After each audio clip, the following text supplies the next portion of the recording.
Hello! Hi there, it's me, it's Dave, or the Jaded Rabbit. God bless you, my friends. Thank you kindly for joining along for another live stream. To be honest, yeah, I'm kind of over Tekken 8. Tekken 8's good. It's alright. I have it going in the background. Take a look. It's doing things while I do other things, which is very nice. So yes, I've now put on the turbo controller onto the game because I feel like I don't want to press any more buttons. Turbo controller's going to do it better than me. Why am I doing this? You ask? I just want the money. Give me the money. So if I get all the money, then I can go purchase everything in the game, and then it'll be like, yeah, yes, another thing done. I don't know how I feel about the combo challenges. I mean, essentially that's like, if you want to think about completionism, there are the 32 combat associated titles for every character. But I don't want a title. It's just some words. And I like flawless beauty more than some of the other words that you could acquire through that. But if I purchase all the customization stuff, then yeah. Combo challenges, I don't know. What's the point? There's no reward. That's the thing. I need rewards from a game. And games like Mortal Kombat 1. This is not me defending live services. Please note this. But games like Mortal Kombat 1 and Suicide Squad, they're built around this idea of live service content. Street Fighter 6, also an example. But I've played a lot of live service content games. Like, I played, like, one of the founding fathers of the genre, Destiny. And from what I experienced in Destiny 1, I really enjoyed it. And I think I had a similar situation with the live service content of Mortal Kombat 11. It was also somewhat enjoyable. I laugh as I say that. It's a 3-year schedule. Damn.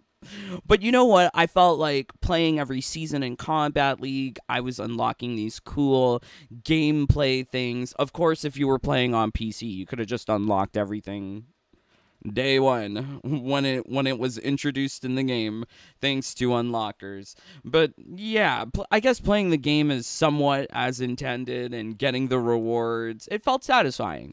Felt that way with Destiny 1.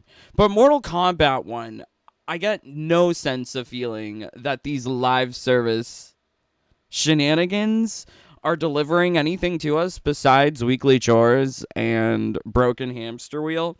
That's the problem. They want to say that they've got single player content and it's going to be on this revolving schedule that's granted by a live service, but we get shit. Like, there's no Titan battle. Titan battles are over. They're easy. Everything's so easy. Like, I mean, these games where you can really rely on a turbo controller, it's kind of telling, because if you had to press buttons in order to receive rewards, that shows that the game developers at least thought a little bit more about how they want players to acquire rewards. Think, for example, raids or dungeons or these kinds of pinnacle PvE content whereby you get fancy armor, guns. I'm coming from the perspective of looters. But there's all of these ways of acquiring loot. But when you can boil down the game to just pressing a single button, at least there's customization in Tekken 8, you know? It is very beautiful. I love the girlies. I love the boobies. But we have some topics here that I would like to address. Suicide Squad, its live service content, and people getting upset about that. Like, why weren't people upset about the live service content in MK11, MK1? I always called out the 3-year schedule, because that's ridiculous. It's ridiculous to think that you would have to spend the same time as like a university degree, certificate, or something, college. Instead of getting a degree, you're just gonna, I mean, sure, yeah, play Mortal Kombat all the time. The grind isn't, the juice isn't worth the squeeze. So yeah, so apparently people are getting mad about this with Suicide Squad, but there's always Warner Brothers, woke brothers, to take a look at for causing these problems. As well, Tekken 8, Tekken, Japan. It seems like they're getting woke too.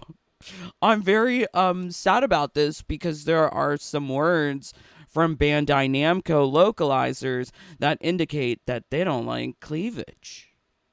What's wrong with cleavage? I don't understand. It's not that they don't like cleavage, but yes, of course, we're going to get into it. But I want to start off here. Take a look at this. 826 people. Like, the peaks are peaking.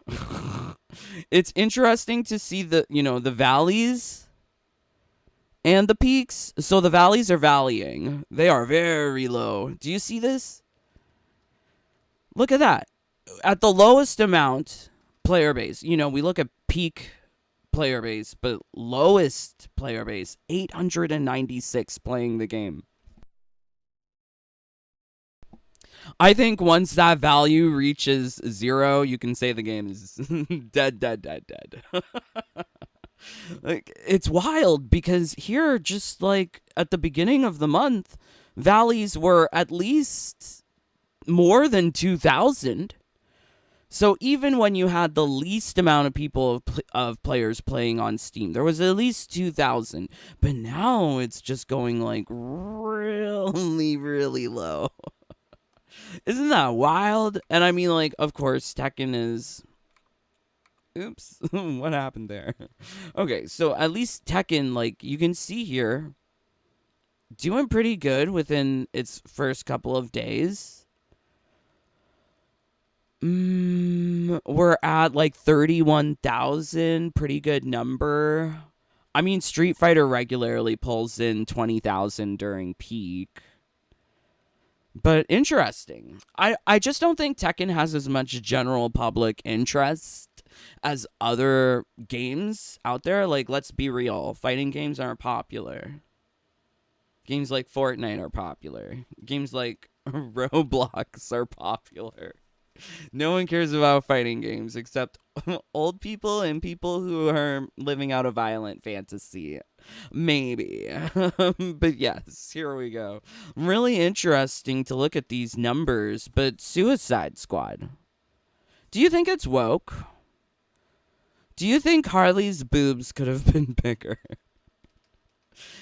Do you think there's a little bit of girl boss gatekeep gaslight going on here? Because the developers were saying this is not a live service game. There's a battle pass. So yes, of course, gaslight, gatekeep. Gotta make sure that early access, you have to pay for it. It is paywalled. Yes, ma'am. And of course, we have girl boss. Harley Quinn. What is Harley Quinn? If not girl boss in this game. So we are going to be taking a look at a spoiler. So sorry if you want to play the game. Go ahead. I don't want to play the game. So I don't mind getting spoiled. But if you mind getting spoiled, beware. We will be looking at a spoiler. And I'll give you another notice before we see it. Thank you for joining. Let's see what you guys are saying. CJ Grosty. Story is good. Okay, Flames. Juwan. Buffy. A beautiful evening to you all. Hello, Jens. Love you. This is a broken hamster wheel? Yes. That face. Of course, Juwan. Woke as F. Yeah, I don't know. If it is woke, let me know. Because I haven't played it. I feel like I don't have a great sense of judgment if I don't get to play it. But seeing what has been said, what has been done. It's wild. So here we've got Suicide Squad Kill the Justice League preview. We played it and didn't like it. So in a previous live stream, I took a look at the video that IGN put out regarding this game, and they weren't positive on it. They weren't positive on the gameplay, and I guess they weren't positive in their articles that they posted online because Warner Brothers decided not to give out review copies. So IGN didn't get review copies. And I think that the dude at IGN who made this article, let's see, Dustin Legary. I'm familiar with him because he used to cover Destiny. Like, we both I like Destiny 1. And he did too. So I feel like there is some sort of mutual understanding on what is a good live service game. But the live service presented within Suicide Squad, the developers didn't even want to admit that this is a live service game. So it's wild that WB is taking the same approach that they did with Hogwarts Legacy, where people were like, oh, there's transphobia or something. Let's boycott the game. So WB said no review codes for anyone. Same situation going on here for Suicide Squad because the journos were very upset with the game. No one got review codes. Wild. So they're taking the same approach as Hogwarts Legacy. I don't think that it really pays off because, of course, we have to bring this back to the shills. Like, here we've got Uncaged shilling for WB, shilling for Suicide Squad. This is the same behavior that they had for Mortal Kombat 1. No one gonna call it out? They were shilling for this game that is just filled with live service. The gameplay is basic.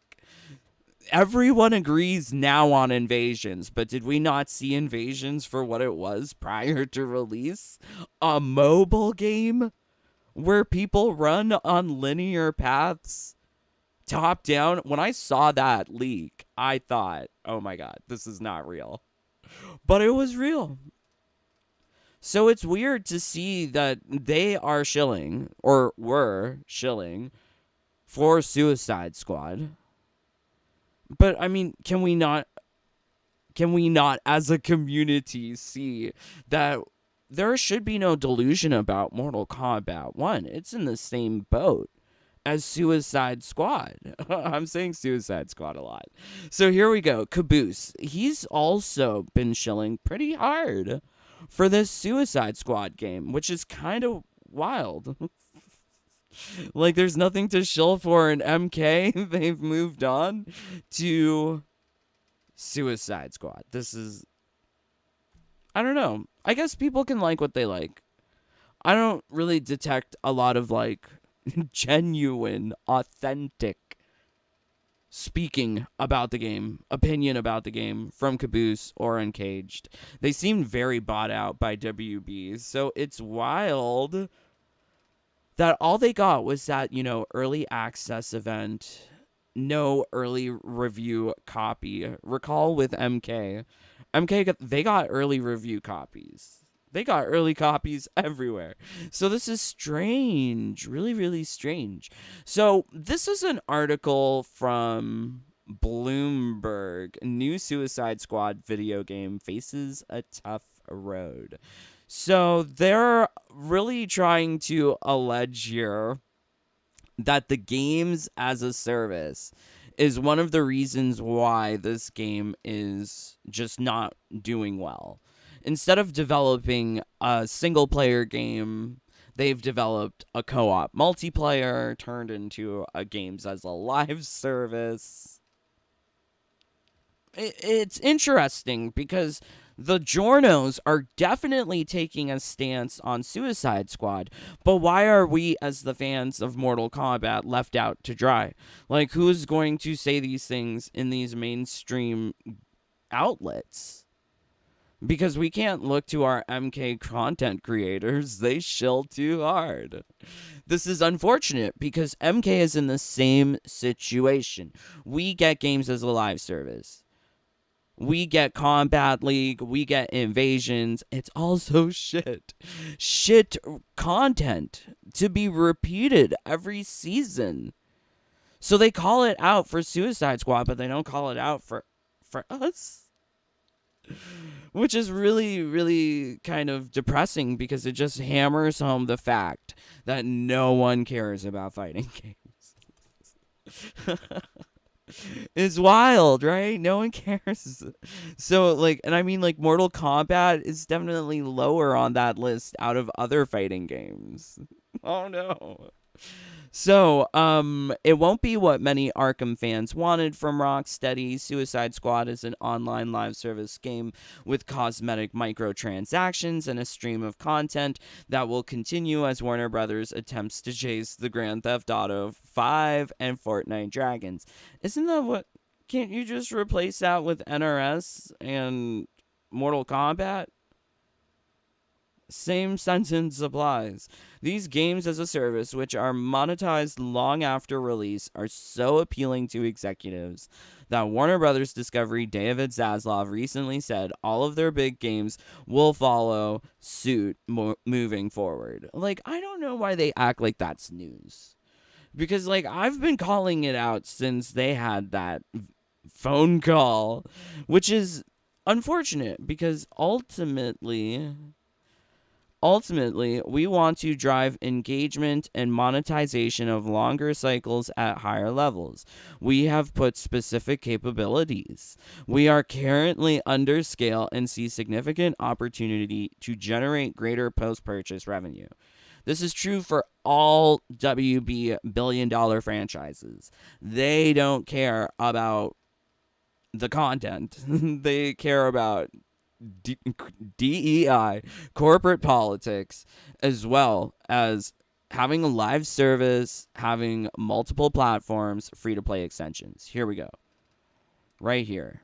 They don't want 3 to 4 year games. They want people on the free-to-play extensions.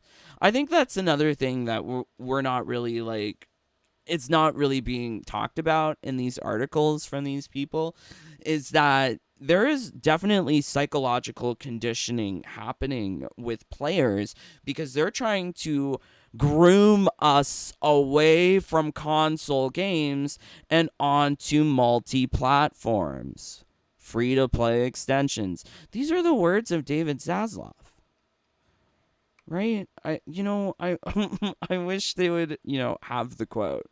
But, so they go on to say, recent live service flops like Anthem, Redfall, Marvel Avengers, all came from game studios that had been previously loved for their single-player titles. I think in any game, any genre, having live service single-player content, ridiculous. Mortal Kombat with Invasions, ridiculous. I much appreciate and would rather have the Tekken 8 approach of just play the game and you get the stuff. You don't have to wait for some stupid schedule because ultimately with all of these live service games, you don't get to play when you want to play. You may think that you're enjoying your Combat League or whatever, but keep in mind that you are only playing whatever season the developers choose to allow you to play. Same goes for towers. Same goes for hourly content. Same goes for daily content. They are allowing you to play whatever they want you to play. In these games, players don't have choice. They don't have agency. That is the terrible things of live service content. The hope is that the live service content is good. Like, I enjoy the live service content of Street Fighter 6. Yes, it's very fun. I enjoy it because I don't feel FOMO. I can use the turbo controller. It's fun. You get good rewards. And if you play every season, you don't have to pay money. That's good. Like, so many good things. But these games like Mortal Kombat 1 Not Tekken. Tekken, you can play the game, you get all the rewards. That's very nice. That's the ideal approach. But I think from a business perspective, these games would want to include multiplayer games as a service because it keeps players playing for longer. If you and your friend can go goof off in Battle Hub or Tekken Fight Lounge, then that's another reason to continue playing the game because you're playing with your friend. That's a reason for the multiplayer. As well, the live service content keeps the players engaged, and then it becomes a metric that they can sell shareholders on, like David Zaslav likes to do. So there is a business side of it too, so I can appreciate that. The hope is that if you're telling these developers to create a live service game, Mr. Zaslav, then have developers that are actually qualified to create a live service game. Because you're not focused on hiring people of talent. You're focused on hiring people of checkboxes. That's the problem. So, like, I wish that they would properly identify some of these things. But it's wild to see that people are creating rumors about Suicide Squad having been originally a Superman game, rejected by Warner Brothers, and was instead forced to make this one. We all know the situation for Mortal Kombat 1. Mortal Kombat 1 was built on an Injustice engine. Intended, most likely, to be an Injustice game. David Zaslav joins in 2022, and he's like, no, make your MK game instead. Each of my studios have to be working on a different billion-dollar franchise. Duh. Like, I don't understand how Ed Boon didn't understand that, and how he was not prepared to deliver. Rise to the challenge, man. That's what you're there for. That's what we pay you for. I don't know. So, yeah. So they're calling it rumor. We know it's a little bit more than rumor for what's happened in Mortal Kombat. But I thought that this article was very interesting because it's by Jason Schreier. He's very, reputable. I remember that he made some articles about Bungie and their bungled management of Destiny and Destiny 2. Yeah, so yeah. Anyways, so it's really interesting, but there is an element of this game that goes beyond just the live service content. And that is definitely part of WB's DEI, inclusion, equity, have all your check boxes. That's the priority for Warner Brothers first, rather than delivering quality story and content. Their guiding principle is to champion inclusion. And that's because they're anticipating that the Gen Zs that they're marketing to are also going to love ugly women, all the dudes looking gay, and cross-dressers. Just lots of cross-dressers. I mean, like, I love RuPaul's Drag Race. Like, look, they have a drag queen from RuPaul's Drag Race. I love Trixie. But do I need Trixie in absolutely every character I play with on the roster? No. I don't. And if I did, I would play Drag Her, the drag queen fighting game. So yeah, it's wild. So they're calling it woke, and you can see here Harley is standing by some pride flags, and apparently this is, pissing off people. I'm not opposed to a rainbow flag. Let's get that straight. LOL. It's whatever. At least it's not like Israel and Palestine flags, right? That would be a little bit more contentious. But this is the trend, and unfortunately, I identify it as corporate pandering. Will I be bought by it? It doesn't bother me that they put a pride flag, but I could imagine that it is not fun for some people. We welcome all heroes. Was that supposed to be something else? Maybe I'm missing some context here, because I'm not a Suicide Squad fan. But I can see how people would love this kind of gaslight, gatekeep girl boss that comes in the form of Harley Quinn. Harley Quinn is apparently a major character in the story for this game. And I have another article here. This one says, what happens to Batman in Suicide Squad? Kill the Justice League is cool. Actually, this is by a lady called Stacey Henley. She's one of the people who organized boycotts against J.K. Rowling Hogwarts Legacy. So it's so weird to see her supporting Suicide Squad for having girl boss,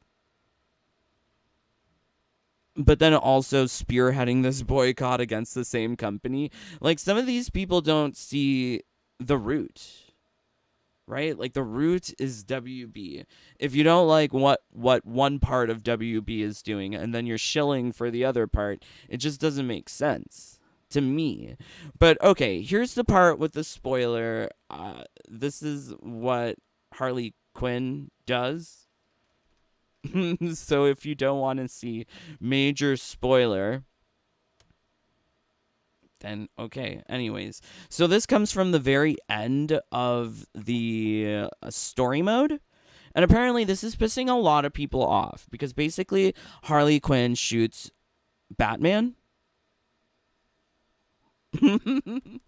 A lot of people say that she has small boobies, and I can see that.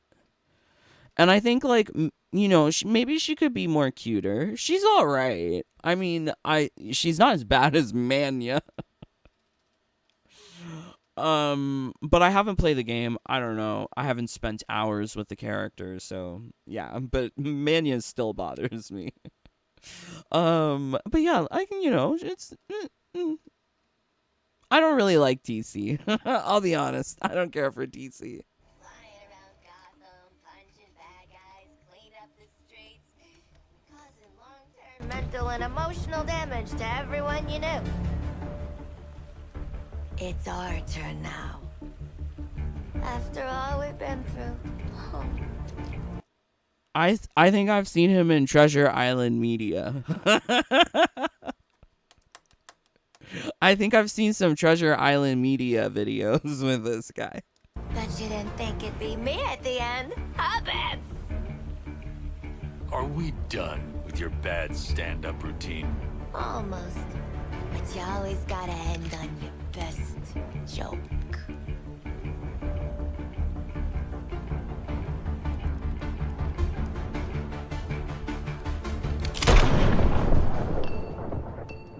Ew, I don't like her lipstick. It's too stupid. I don't like the bicolor. He's dead. I have no emotional attachment to Batman, so I don't really care. But a lot of people are saying, why wasn't it Joker? Why is it Harley? Why is she so girl boss? Why is this Kevin Conroy's final performance? This is disrespectful. Do you find it disrespectful?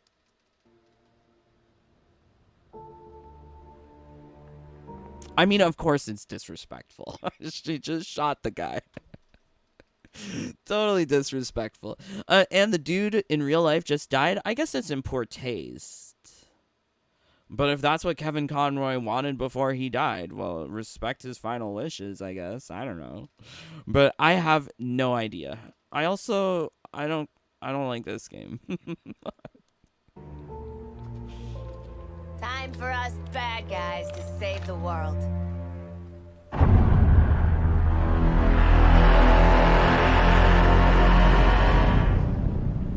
Okay, so I think that's it.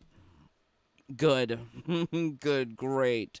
So I think that's final cutscene. Is she girl boss? Is she girl bossing for you? Yeah, I don't know. I just wish that, like, people would call out shit. Like Caboose and Uncaged, they got to play the game. There's a general consensus that the gameplay, everything about the game is kind of crappy. The live service is crappy. The journos are not happy with it. Forbes is talking about how it's questionable. IGN's talking about how it's questionable. Bloomberg's talking about how it's questionable. Like, these are pretty mainstream outlets. All of these people saying this game's questionable. Yet we got, on the other hand, Uncaged. Oh yeah, I went to early access event. And like Caboose is still making videos. I guess he's milking it. That's why I question these larger content creators. These things are not appearing as genuine, especially knowing that Suicide Squad might be worse than Mortal Kombat 1, or MK1 is actually worse than Suicide Squad. Like, why didn't you point out this shit from the very beginning? Like I've been doing. Invasions is short and the story is lame. That was one of my lyrics in my songs. Like, I just don't get it. So yeah, if there is still delusion about Mortal Kombat 1, I think it's just look at Suicide Squad. Not to mention, Suicide Squad is having some of the same issues as Mortal Kombat. The game was pulled 1 hour after being online because everyone could go into the game and get all of the rewards.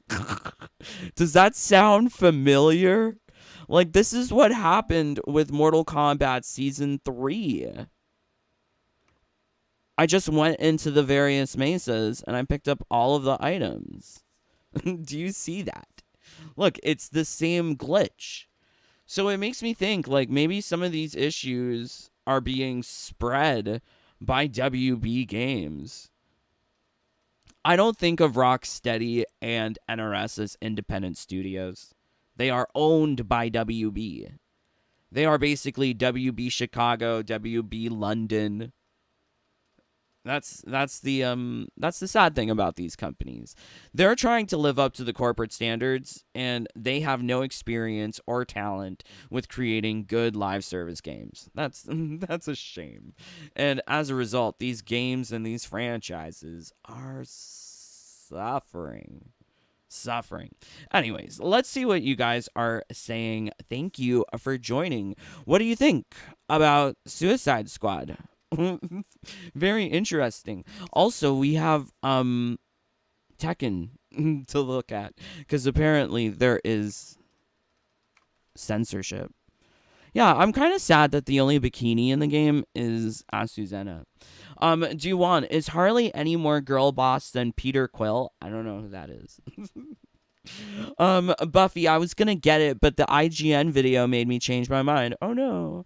Juwan, the sexiest female I have seen in video games was OG Lara Croft. And then they got Angelina Jolie to play her in the movie. Yeah, I mean, like, that was really sexy. I feel like a lot of the times people want to say sexy designs are very immature, juvenile, teenager, horny teenager, etc. Except they're gonna show in games like everything about Rainbow Flag. But I mean, like, these children are virgins. They don't know yet. They don't know yet. How would they know if they're virgins? Like, what happens if you get to it and you're like, oh, well, maybe I don't like this sausage? Like, you just don't know yet. You're little children. Calm down. You don't need your rainbow flags yet. Harley looks pretty. Best Buy is the first store to feature the Cyber Initiative. Oh, no. The pandering is crazy. Best Buy is already going all digital. Wow, that's kind of scary. A lot has changed with those kinds of, like, electronics stores. They've stopped selling CDs. They stopped selling video games. They stopped selling a lot of stuff. So I could see them moving to digital only. You can't trust new games nowadays. Not playing MK1 for a month now. Yes, I agree. Crow Templar, we believe you're doing well. Thank you. I believe you're doing well too. Keep it real. I already lost interest in Suicide Squad when I saw the gameplay footage, and I laughed my ass off when I saw the first look at Joker. Yeah, I don't know. I like Joker in MK11, but I don't really know much about him. He's okay, I guess. I'm very ignorant, and I'm not afraid to admit it. It looks like the Guardians of the Galaxies game. It looks fairly strange to me. With Suicide Squad, it looks like a game I can wait until it price goes down in price. I would say the same thing for Tekken. I would say that for a lot of games. Like, if you're on a budget, wait for it to go on sale. The beautiful thing about Tekken is that you can wait for it to go on sale because there's no live service. There's no FOMO. You can do whatever you want, whenever you want. Yeah, very, very, very crazy. So let's take a look at Tekken. So Tekken is really a wonderful game. I do enjoy it. I think that if you love pretty ladies, this is a plus. If you like muscular variety in men, yes, you're getting huge variety of men in Tekken. There's a lot of things to love about the character designs, to love about the costumes. I wish there were more bikinis. I really like the combat when you use your moves. Things are very impactful. They sound great. They look great. Everything is great about Tekken. The only thing for me as a single player is that I've run out of things to do. And I would love to play around with the pretty ladies, but there's not enough bikinis for me. And it seems like Tekken and Bandai Namco had problems when addressing Western audiences and their sensibilities.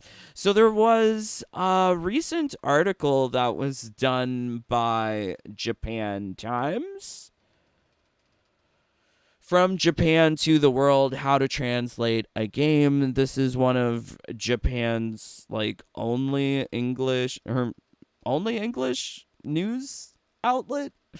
So they did interviews with people from Sega and Bandai Namco who are responsible for localizing and helping create these games for North America. So what they say here from Franck Genty, senior localization manager at Bandai Namco, how Japanese game developers dress their heroines has changed because of the Me Too movement. So they don't want as many sexy ladies in their games. And I think, all things remaining equal, this is a slippery slope. As soon as you start censoring yourself, you start hiding things, things will get eventually more and more regressive. Can't say this. Can't look like that, can't show this, because this is going to offend too many people.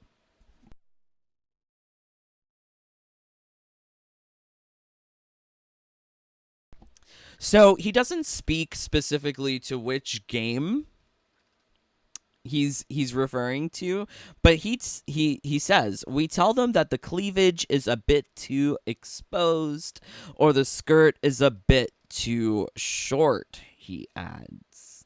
Before they weren't very flexible, but they've become more proactive on such subjects. So localizers are having a greater influence on how games like Tekken, Final Fantasy, Yakuza are being created, so that they have in mind things like the hashtag Me Too movement. My word. So it's wild that is the direct reference for why some ladies don't have as big boobs or as long skirts. Now, I don't really detect it in Tekken.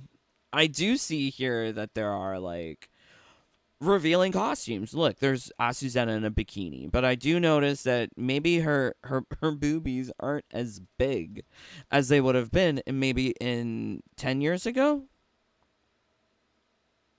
So that led me to question what is going on. So here we have Nina, Tekken 8.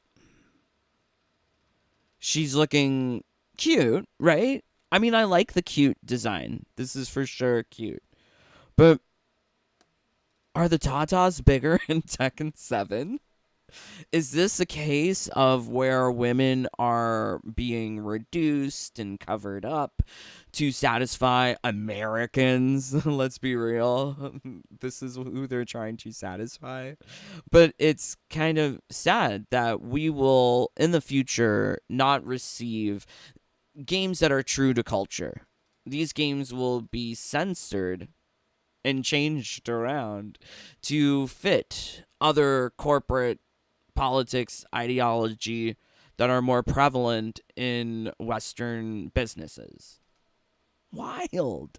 Because we've seen it already with Bandai Namco. Bandai Namco already has a statement for diversity and inclusion, but their statement is a little bit different from like Warner Brothers, which is like gay, gay, gay, gay, gay. We need gay. But here it says, we respect the diversity of our people and adopt a common group-wide policy for recruitment and promotion focused on factors other than when a person was hired or their gender, age, nationality, race, religion, or sexual orientation. It sounds from the wording, and maybe this is something that's lost in translation, lol. But this is...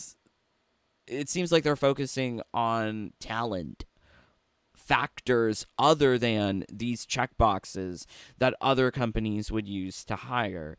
But it's telling that they admit that they want their skirts longer.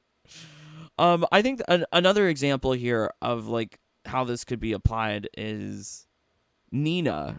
I mean, we already have this picture of Nina, but let's take a look. Nina, Tekken 8.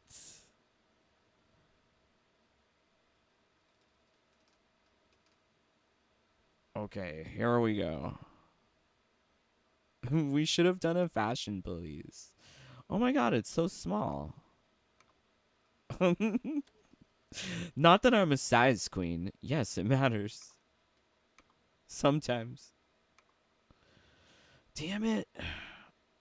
Open, please.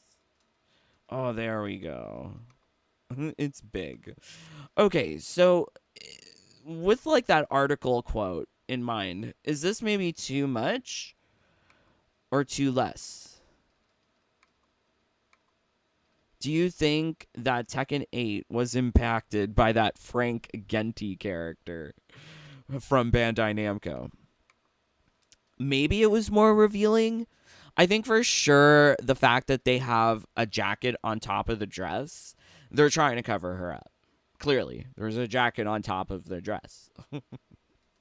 But I do appreciate that in Tekken there is the option to unlock a version of the costume without the motorcycle jacket. But was the keyhole in the middle supposed to be bigger is the question. Then there's this fringe. I really don't like this fringe. I think the outfit is really cute, but the fringe, I don't know. Something about the fringe cheapens it, especially since it's such a thick fringe. It's not like a thin fringe.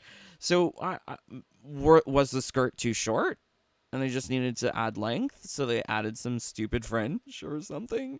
So yeah, like these elements of the costume that are just sort of like tacked on, is that them trying to cover up to suit Western sensibilities? Really strange. So they go on here to say, people know what ramen is now. We don't need to say noodles anymore. This is interesting because I feel Tekken kind of suffers from poor localization with English translations.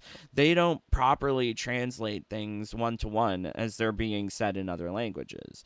Sometimes you notice it with the Japanese, if you're familiar with like Japanese honorifics and anime. But I notice it with the French and sometimes even the Spanish. Like it's not relating one-to-one. And is it because they're trying to lessen what's being said? It's kind of mind-boggling. But because they are so scared of offending people, they are actually taking away inclusion in the games. So this is another part of the article where they talk to Sega about Yakuza series, now called Like a Dragon. It says LGBTQ caricatures and sexist cliches have also been axed. I mean, like, damn it, what's his name?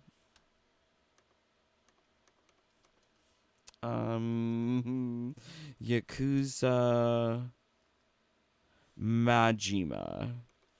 Cross dress?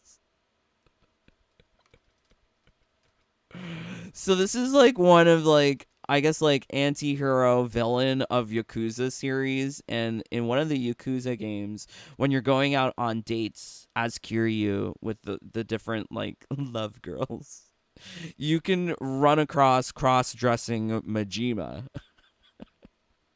Which is hilarious. So you're telling me we can't laugh at cross-dressers anymore? Why? Why take that away? Look how beautiful he looks. So now these Japanese games that used to have this as part of their culture, a part of their sense of comedy, this is now being censored to suit or style themselves as more socially conscious as WB, Disney, these other big Western developers, studios. It's unfortunate, really unfortunate. So, yeah, it's an interesting read from the Japan Times regarding localization. It seems for sure that this has affected Tekken 8, but this might be a little bit more like nuanced to detect like where it's occurring, because I don't think what we got in Tekken 8 is the full version of the game that they would have liked to have done, if that makes sense, because we're seeing it from the localizers. These localizers have a great amount of power in how these things are portrayed and developed. They are consulted for developing the games to suit certain sensibilities. And I'm surprised, truly, that there wasn't, like, a more pandery character. I guess they've already got Leo, and they figure they can, like, turn Leo into the pander character. The pander quota. I would have LOL'd, though, at something like Marissa, though. I like Marissa. I think she's well done. I like Marissa. I like Leo, too. But is this why these characters are on the roster?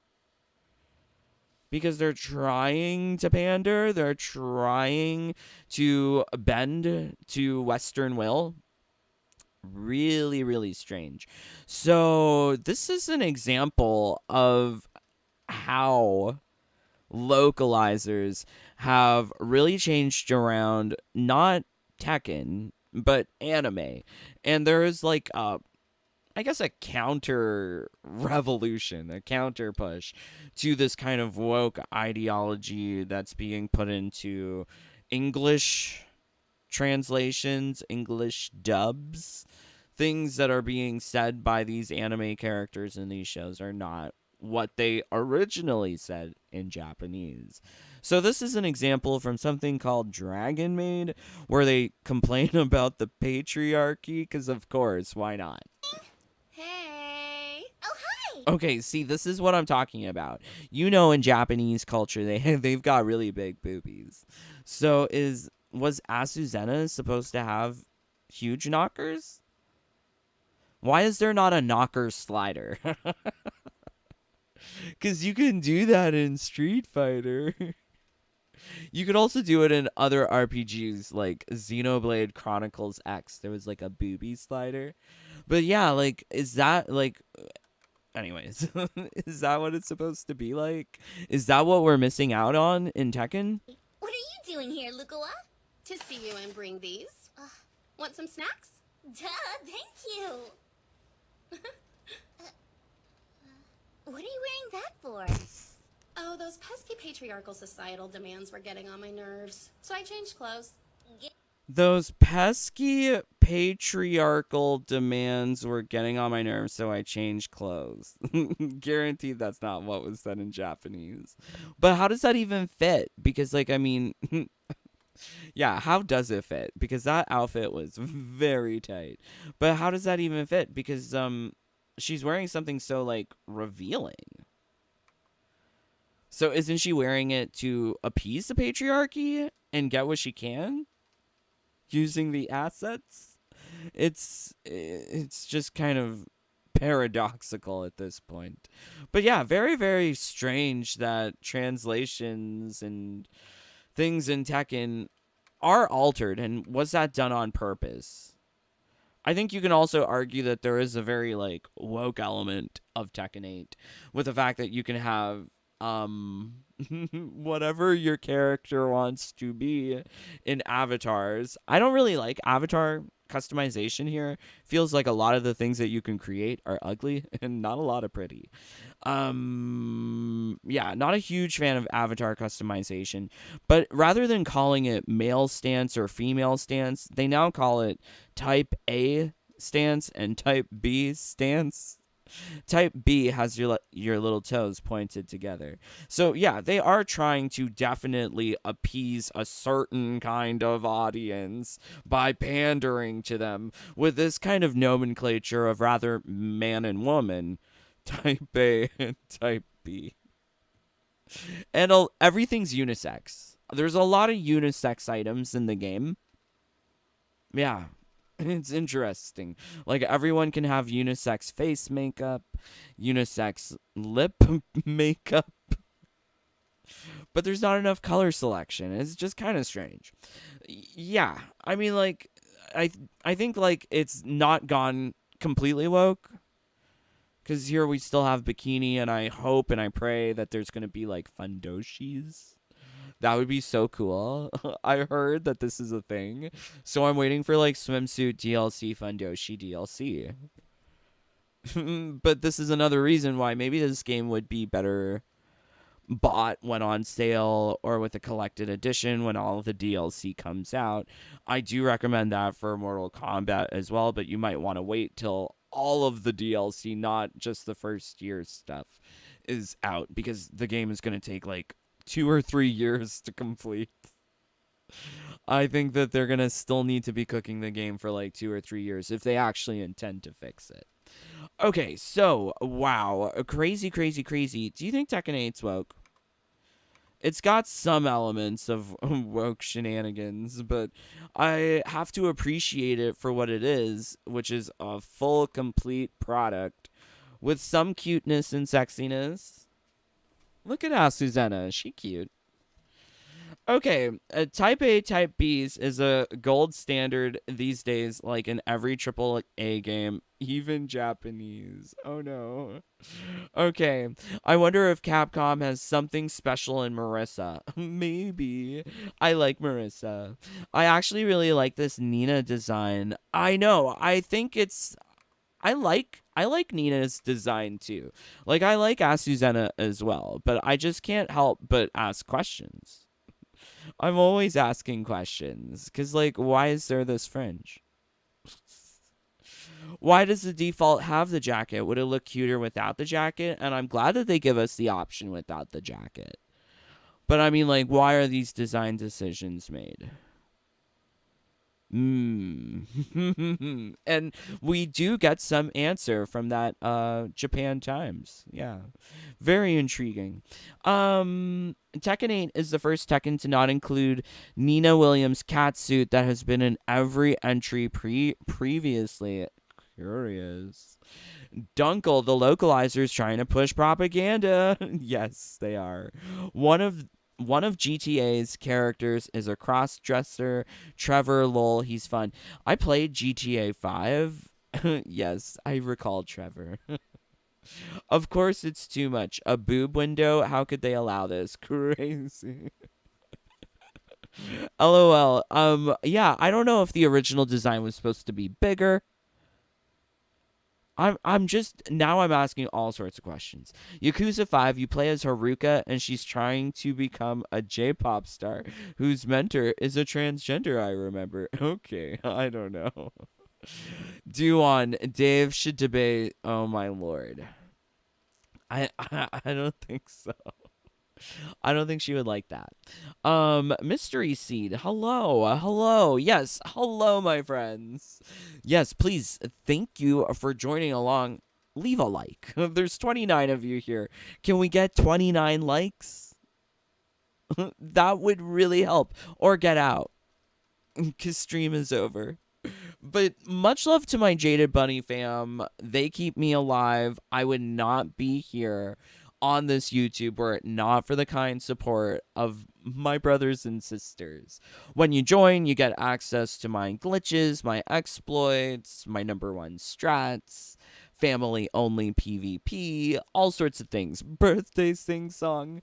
Huge shout out to Keep It Real. Thank you for being here, brother. Love you so much, Jens. Ich liebe dich. Did I say that right? Yay. Yeah, crazy times with Tekken. I want to know, do you think Tekken 8 is woke? Do you think that there are censorships going on, self-censorships going on with Tekken 8? I definitely think if that's the approach that the localizers are taking at Bandai Namco currently, and all else remains the same, future games aren't going to be sexy. No bikini. No fundoshi. It's a scary time to be a gamer. Alright, I love you guys so much. But until next time, please stay safe, stay healthy, stay happy. Bye, my friends. Take care. Peace. Love you guys.